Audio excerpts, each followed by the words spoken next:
हिंदी में यूपीएससी की तैयारी से संबंधित प्रोग्राम्स को देखने के लिए सब्सक्राइब करें स्टडी IQ-IAS हिंदी। नमस्कार, बहुत बहुत स्वागत है आप सभी का स्टडी IQ-IAS हिंदी में। मेरा नाम है अतुल जैन।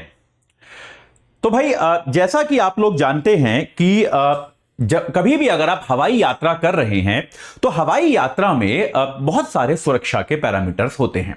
देखिए, हवाई यात्रा जो होती है वो आमतौर पे सबसे सुरक्षित तरीका मानी जाती है यात्रा करने का, और आमतौर पे हवाई जहाज के क्रैश इत्यादि की घटनाएं भी अगर आप देखेंगे तो पिछले कुछ वर्षों में वो बहुत ज्यादा कम हुई हैं, बहुत घटी हैं।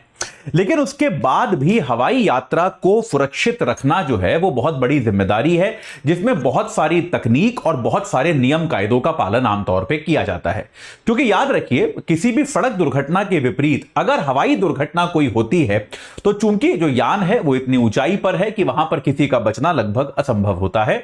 तो ऐसे में हवाई दुर्घटना से बचने के लिए उनकी सुरक्षा के बड़े कठोर नियम होते हैं, और उनको अगर उनमें से किसी भी नियम का उल्लंघन होता है तो उसकी जांच जो होती है वो की जाती है और उस पर कड़ी कार्रवाई की जाती है।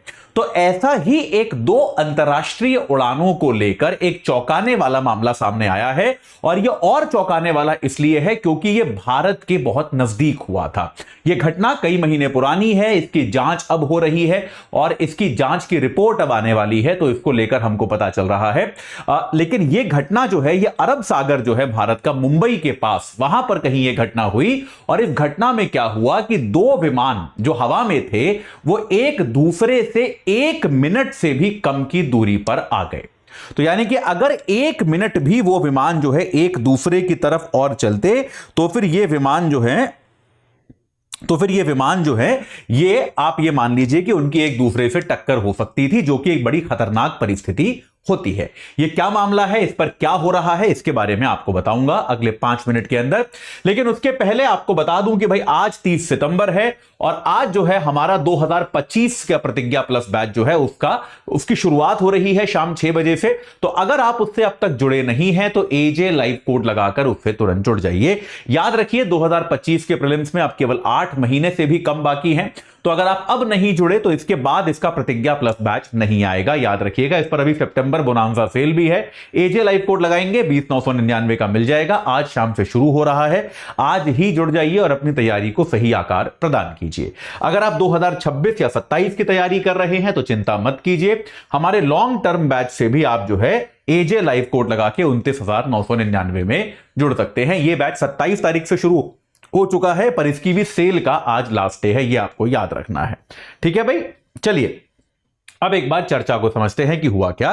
देखिए, वायुयान जब आपस में ऊपर हवा में उड़ते हैं तो आमतौर पर क्या किया जाता है कि इनके बीच की दूरी जो है उसको, देखिए वायुयान जो होते हैं अगर आप देखें तो वो हवा में उड़ते हैं, लेकिन वो हवा में भी एक फिक्स पाथ पर उड़ते हैं। उनका एक मार्ग जो होता है वो पहले से तय होता है। जैसे मान लीजिए अगर इस शहर से इस शहर तक वायुयान को जाना है तो वायुयान का मार्ग जो है वो बिल्कुल ऐसे तय होता है और इस मार्ग से वो बिल्कुल भी नहीं हट सकता। मतलब बिना ATC की, जो आपका ग्राउंड लेवल पे यानों को नियंत्रित करने का मैकेनिज्म होता है, उसकी अनुमति के बिना यान जो होता है वो थोड़ा सा भी अपने मार्ग से उसको हटने की अनुमति नहीं होती। ये बात आप याद रखिएगा, ठीक है। अब देखिए इसमें क्या होता है, हर यान को अलग अलग जो है जगह दी जाती है और एक समय पे आप देखेंगे तो बहुत सारे यान उड़ रहे होते हैं। तो कई तरह से ऐसा प्रबंध किया जाता है कि कोई भी दो उड़ते हुए यान एक दूसरे के पास ना आ पाए। तो या तो यानों की जो है मार्ग में थोड़ा बहुत इस प्रकार का परिवर्तन रखा जाता है। मान लीजिए दिल्ली से बंबई है, एक ही समय पर बहुत सारे प्लेन जा रहे होते हैं, तो या तो उनके मार्ग में थोड़ा बहुत माइनर फर्क रखा जाता है, या फिर कई बार उनकी ऊंचाई में भी फर्क रखा जाता है कि मान लीजिए अगर यह सतह है, अगर एक जहाज इस ऊंचाई पर उड़ रहा है तो दूसरे जहाज को इससे थोड़ा अधिक या थोड़ी कम ऊंचाई पर उड़ाया जाता है, ताकि ये जो है एक दूसरे के नजदीक ना आने पाए। आमतौर पे आप देखेंगे बहुत सारे यान जो होते हैं वो ऑटो पायलट पे उड़ते हैं। ऑटो पायलट मतलब यान का पायलट जो होता है वो इस ट्रैक पर उसका इंजन, उसका मार्ग फिक्स कर देता है और फिर पायलट को निरंतर उसमें दखल देने की भी कोई आवश्यकता नहीं होती, वो अपने आप इस मार्ग पर उड़ता रहता है। तो अभी क्या हुआ है, 24 मार्च की एक घटना है। आप कहेंगे मार्च की घटना अब जाकर सामने आ रही है, क्योंकि इसकी जांच की रिपोर्ट्स जो है वो अब सामने आ रही हैं। 24 मार्च को क्या हुआ, अरब सागर के आसपास, यानी कि मुंबई के पास कहीं अरब सागर के ऊपर, जो भारत के पश्चिमी तट पे है, अरब सागर के ऊपर करीब 35,000 फीट की ऊंचाई। देखिए ऊंचाई भी देखिए कितनी है कि अगर कोई दुर्घटना होती तो किसी के बचने का कोई आसार है क्या। 35,000 फीट की ऊंचाई पर क्या हुआ, दो वायुयान उड़ रहे थे, एक था कतर एयरवेज का और एक इजराइल का एल। ठीक है, मैं आपको बताता हूं। एक तो कतर एयरवेज है भाई, जो कतर एयरवेज का, कतर के अपना राष्ट्रीय एयरलाइन है। कतर एयरवेज जो है उनका प्लेन कहां से कहां तक जा रहा था, दोहा से माले तक जा रहा था। माले क्या है, मालदीव्स की राजधानी है। तो दोहा से माले जाने वाला कतर एयरवेज का एक जहाज था और एक इजराइल का एल, इसको क्या बोलेंगे, एल आल जो है, ये एयरवेज का एक इनका जहाज था। और ये जहाज कहां से कहां तक जा रहा था, ये जहाज इजराइल से बैंकॉक जा रहा था। ये जहाज जो है ये इजराइल से बैंकॉक जा रहा था। और ये दोनों जहाज बेटा क्या हुए, ये दोनों जहाज एक दूसरे से 9.1 नॉटिकल माइल की दूरी पर आ गए।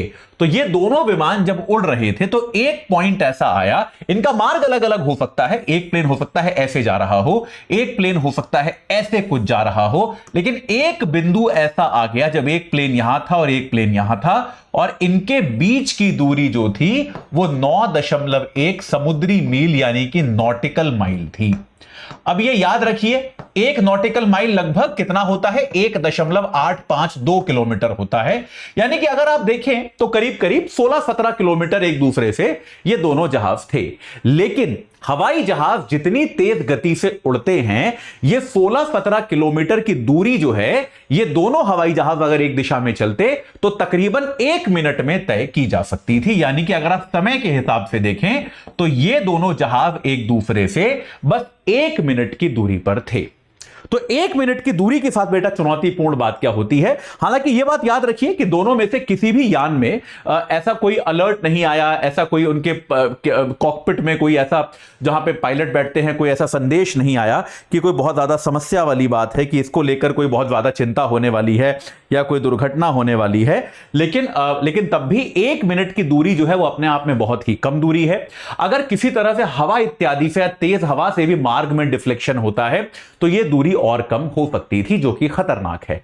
आमतौर पे यह माना जाता है कि दो विमानों में किसी भी समय पर 10 मिनट से कम के ट्रैवल की दूरी नहीं होनी चाहिए।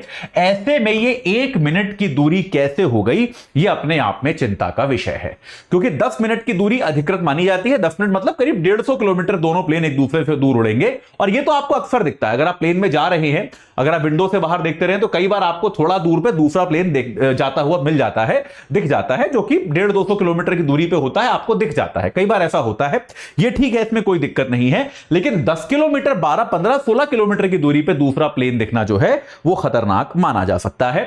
तो इस मामले की अब जांच की जा रही है, क्योंकि दोनों में से किसी भी पायलट ने अपना मार्ग नहीं बदला। इसको याद रखिए, दोनों में से किसी भी पायलट ने अपना, या तो भाई किसी एक पायलट ने गड़बड़ करी हो, ऐसा हुआ नहीं, तो दोनों पायलट अपने निर्धारित मार्ग पर थे। तो यानी कि निर्धारित मार्ग देने वाले जो लोग थे उनसे किसी हद तक गलती हुई है, और इस तरह की गलतियां जानलेवा हो सकती हैं। तो इसके लिए जो एयर ट्रैफिक कंट्रोलर पे 2 लोग थे जो इन विमानों को कंट्रोल कर रहे थे, उन दोनों को फिलहाल ऑफ रोस्टर कर दिया गया है, यानी कि वो एक्टिव ड्यूटी नहीं है। अभी एक तरह से उनको निलंबित कर दिया गया है और इस मामले की जांच चल रही है। भारतीय एयरक्राफ्ट दुर्घटना जांच ब्यूरो, भारतीय विमान दुर्घटना जांच ब्यूरो जो है वो इसकी जांच कर रहा है, और यह माना जा रहा है कि 2 महीने के अंदर इसकी फाइनल रिपोर्ट जो है वो हमारे पास आ जाएगी और हमको मालूम चलेगा कि भाई ये दुर्घटना जो है ये किस प्रकार से हुई। याद रखिएगा, इस तरह का जो फिनोमेना होता है जहां पर 2 विमान एक दूसरे के बहुत नजदीक आ जाते हैं, इसको कहा जाता है एयर प्रॉक्स।